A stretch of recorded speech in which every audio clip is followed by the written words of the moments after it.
कभी कभी जिंदगी में कुछ लम्हे ऐसे आते हैं जो चाहकर भी भुलाए नहीं जाते। वो लम्हे जो रात के सन्नाटे में खौफ बनकर जागते हैं।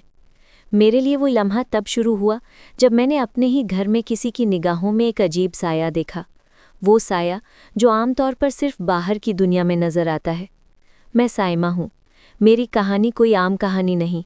ये उस दिन की कहानी है जब सब कुछ बदल गया, बल्कि उन छोटे छोटे इशारों की कहानी है जिन्हें मैंने नज़रअंदाज किया। और शायद यही मेरी सबसे बड़ी गलती थी। उस रोज़ घर में सिर्फ मैं थी और मेरा भाई था। हमारे वालिदैन गांव गए थे और हमें शहर में अकेले छोड़ गए थे। शाम ढल रही थी। मैं किचन में काम कर रही थी। मेरा भाई ड्राइंग रूम में बैठा टीवी देख रहा था। मैंने जैसे ही नज़र घुमाई तो देखा भाई की आंखें टीवी पर नहीं बल्कि मुझ पर जमी हुई थीं। वो निगाह ऐसी थी जिसमें अपनेपन की कोई झलक नहीं थी। उससे मेरी रूह तक कांप गई। मैंने अपनी निगाहें झुका लीं और जल्दी से किचन का काम खत्म किया। लेकिन उस दिन से मुझे लगने लगा कि घर का हर कोना मेरा पीछा कर रहा था। भाई की बातें भी बदल गईं। वो अजीब बात करता, कभी मजाक के नाम पर। मैं समझती थी लेकिन खामोश रहती थी। वो मेरा भाई था और इस हकीकत को मानना मेरे लिए मुश्किल था। एक दिन मैंने फैसला किया कि भाई से दूरी बनाऊंगी। कमरे का दरवाज़ा बंद रखना, कम बात करना। वक्त के साथ मैंने खुद को संभाल लिया, लेकिन किस्मत मुझे एक और इम्तिहान के लिए तैयार कर रही थी। वो दिन आम सा शुरू हुआ।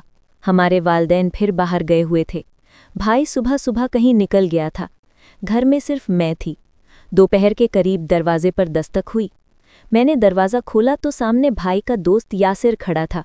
यासिर ने मुस्कुराते हुए पूछा, क्या अहमद घर पर मौजूद है? मैंने कहा नहीं, वो बाहर गया है। यासिर ने बगैर इजाज़त अंदर कदम रखा। कहने लगा, कोई बात नहीं, मैं बैठ जाता हूँ। वैसे तुम्हें देखे हुए ज़माना हो गया। उसकी आवाज़ में अजीब सा खिंचाव था। मैंने उसे चाय बनाकर दी ताकि माहौल हल्का रहे। लेकिन जैसे जैसे वक्त गुजरता गया यासिर की बातें बदलती गईं। पहले पुरानी यादें, फिर तारीफ़ें और फिर कुछ जुमले जिनमें वही दो मतलब थे जो मेरे भाई की बातों में होते थे। मैंने बात बदलने की कोशिश की लेकिन वो और करीब बैठ गया। मेरा दिल तेज़ी से धड़कने लगा। जब मैं उठकर जाने लगी तो उसने मेरा हाथ पकड़कर मेरा रास्ता रोक लिया। कहने लगा, साइमा, डर क्यों रही हो? मैं तो बस बात करना चाहता हूँ। उसकी मुस्कुराहट मुझे बेचैन कर रही थी। उसकी आंखों में एक अजीब सी चमक थी। उसी लम्हे दरवाज़ा ज़ोर से खुला। भाई अंदर आया। उसकी आंखों में गुस्सा और हैरत थी और कुछ और भी जो मैं समझ नहीं सकी। भाई के घर अचानक आने से यासिर ने फौरन हाथ पीछे खींच लिया और सीधा होकर बैठ गया। मैंने राहत की एक लंबी सांस ली, लेकिन मेरा दिल अब भी तेज़ी से धड़क रहा था। भाई ने कमरे में निगाह दौड़ाई। उसकी नज़रें एक पल के लिए मुझ पर ठहर गईं, फिर अपने दोस्त पर। कहने लगा, ये क्या हो रहा था? उसकी आवाज़ में एक ऐसी सख्ती थी जो मैंने कभी नहीं सुनी थी। यासिर ने हंसते हुए कहा, अरे यार कुछ नहीं, हम बस बातें कर रहे थे। भाई ने कुर्सी खींची और कुर्सी पर बैठ गया। उसकी आंखों में शक था, शायद गुस्सा भी था, लेकिन उसने कुछ भी नहीं कहा। मैं चुपचाप किचन की तरफ चली गई, लेकिन मेरे कान दरवाजे की तरफ लगे हुए थे। भाई ने यासिर से आहिस्ता बात शुरू की, लेकिन उसका लहजा बहुत अजीब था। कह रहा था, अच्छा, कॉलेज के दिनों की बातें याद हैं? यासिर ने जवाब दिया, हाँ याद है। मेरा भाई कहने लगा, इसीलिए तुम बगैर बुलाए आ जाया करते थे। भाई के जुमले में एक तंज छुपा हुआ था और मैं महसूस कर रही थी। माहौल तनाव भरा हो रहा था। थोड़ी देर के बाद मैं पानी लेकर अंदर आई।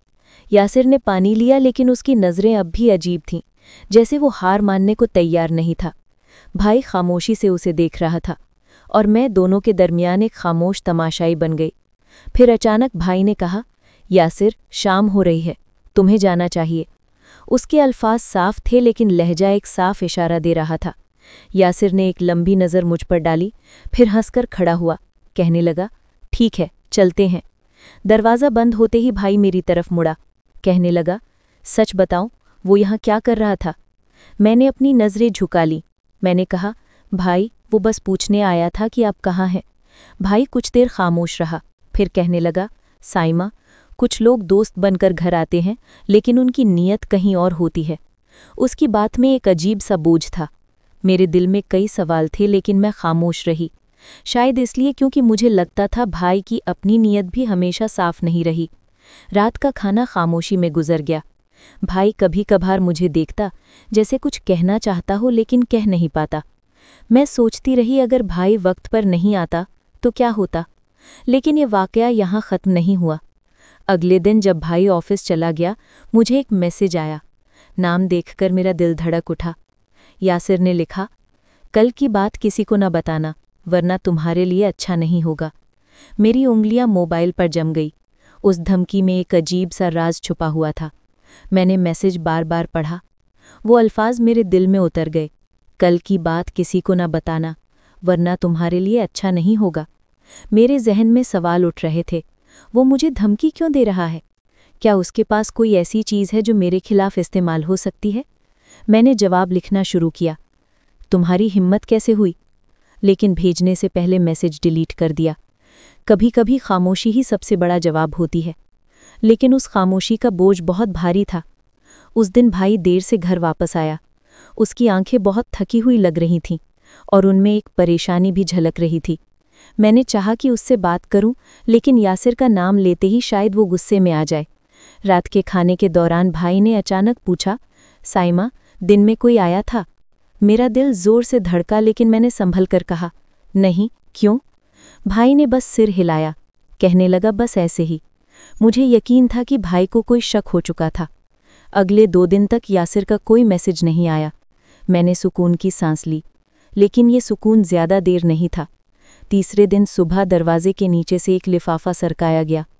उस पर कोई नाम नहीं था। अंदर एक कागज पर लिखा था, सच छुपाने की कीमत हमेशा ज्यादा होती है। मेरे हाथ ठंडे पड़ गए। क्या ये यासिर ने भेजा था? क्या इस खेल में कोई और भी शामिल था? दिन भर में बेचैन रही।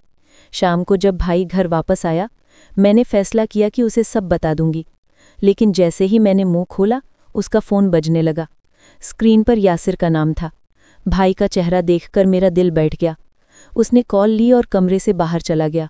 मैं दरवाजे के पास छुपकर उसकी बात सुनने लगी। भाई की आवाज़ बहुत धीमी थी, लेकिन कुछ बातें साफ सुनाई दे रही थी। ये बात घर पर मत करो, मौका मिलेगा तो सब समझाऊंगा। मेरे पैरों के नीचे से ज़मीन निकल चुकी थी। क्या भाई और यासिर के दरमियान कोई राज था? क्या ये सब मेरी सोच से ज्यादा गहरा है? रात को मैं सो न सकी। खिड़की से बाहर देखा तो गली के कोने में एक साया खड़ा था। मुझे भौर रहा था। मैंने लाइट बंद की और पर्दे खींच दिए। दिल में खौफ और दिमाग में सवाल थे। मुझे यकीन था ये कहानी अभी ख़त्म नहीं हुई। अगली सुबह खिड़की से धूप आई, लेकिन मेरे दिल में बेचैनी थी। मैंने सोचा कि आज भाई से ज़रूर बात करूंगी। नाश्ते के वक्त भाई खामोश था। उसकी आंखें अखबार पर थी, लेकिन वो कहीं और खोया हुआ था। मैंने धीमी आवाज़ में कहा, भाई, कल रात गली में कोई खड़ा था, मुझे देख रहा था। भाई ने अखबार रखा, मेरी तरफ देखा और कहने लगा, तुम्हें लगता है? मैंने कहा, मैंने अपनी आंखों से देखा। वो खामोश रहा, फिर उठकर कमरे में चला गया। कुछ देर के बाद वो फ़ोन लेकर आया। उसने मुझे एक तस्वीर दिखाई, गली के उस कोने की तस्वीर, लेकिन उसमें कोई साया नहीं था। कहने लगा, देखो, वहाँ कोई नहीं। मैं हैरान रह गई। क्या ये मेरी आंखों का धोखा था? क्या भाई ने उस साये को हटा दिया था? दोपहर को जब भाई काम पर गया, मेरा फ़ोन बजने लगा। स्क्रीन पर यासिर का नाम था। मैंने कुछ सेकंड सोचा, फिर कॉल उठा ली। उसकी आवाज़ बहुत धीमी और राज वाली लगती थी। कहने लगा, साइमा, तुम सोच भी नहीं सकती हो कि तुम्हारे अपने तुम्हारे साथ क्या खेल खेल रहे हैं। मैंने गुस्से में कहा, ये क्या बातें कर रहे हो? साफ साफ बताओ। यासिर हंसने लगा, कहने लगा, अगर मैं अभी सब बता दूं तो मज़ा ख़त्म हो जाएगा। बस इतना जान लो, तुम्हारा भाई वैसा नहीं जैसा तुम समझती हो। मेरे हाथ कांपने लगे। मैंने कहा, तुम क्या चाहते हो? उसने कहा, सिर्फ तुम्हारा यकीन, लेकिन इसके बदले तुम्हें कुछ देखना होगा। शाम को भाई जल्दी घर वापस आया। उसके कपड़ों पर मिट्टी के दाग थे। उसकी आंखों में अजीब सी थकावट थी। मैंने पूछा, आप कहाँ थे? वो मुस्कुराकर कहने लगा, बस एक पुराने दोस्त से मिलने गया था। रात के खाने के बाद भाई कहने लगा, साइमा, अगर कोई मेरे बारे में पूछे तो कुछ मत कहना। ये अल्फाज मेरे दिल पर बोझ बन गए। मैंने पूछा, क्यों? उसने कहा, क्योंकि सच हमेशा सबको नहीं बताया जाता। उस रात मुझे फिर वो साया नजर आया, लेकिन इस बार वो अकेला नहीं था। उसके साथ कोई और भी था, और दोनों हमारे घर की तरफ आ रहे थे। मैंने पर्दे की ओर से झांका तो एक साया वही था जो पहले देखा था, और दूसरा यासिर था। यासिर ने इधर उधर देखा, फिर रुका। दूसरा आदमी गेट की तरफ बढ़ा और ताला खोलने की कोशिश करने लगा। मैंने डरते हुए भाई को पुकारा, भाई बाहर कोई है? मेरा भाई किचन से बाहर आया, हाथ में चाकू था। उसका चेहरा बहुत सख्त था। वो दरवाजे तक गया, खिड़की से बाहर देखा, फिर कहने लगा, साइमा, कमरे में चली जाओ। उसकी आंखों में खौफ और गुस्सा था। मैं पीछे हटी, लेकिन कमरे में जाने के बजाय मैं दरवाजे के पास छुप गई। भाई ने दरवाज़ा खोला। बाहर सन्नाटा था, लेकिन गली में कदमों की आहट साफ सुनाई दे रही थी। कुछ देर के बाद यासिर वापस आया, लेकिन वो साया उसके साथ नहीं था। भाई ने सख्त लहजे में पूछा, यासिर ये सब क्या है? यासिर हंसने लगा, कहने लगा, मैं तो बस ये देखने आया था कि तुम अपनी बहन को किस हद तक बचा सकते हो। मैं डर गई। ये कैसी बात थी?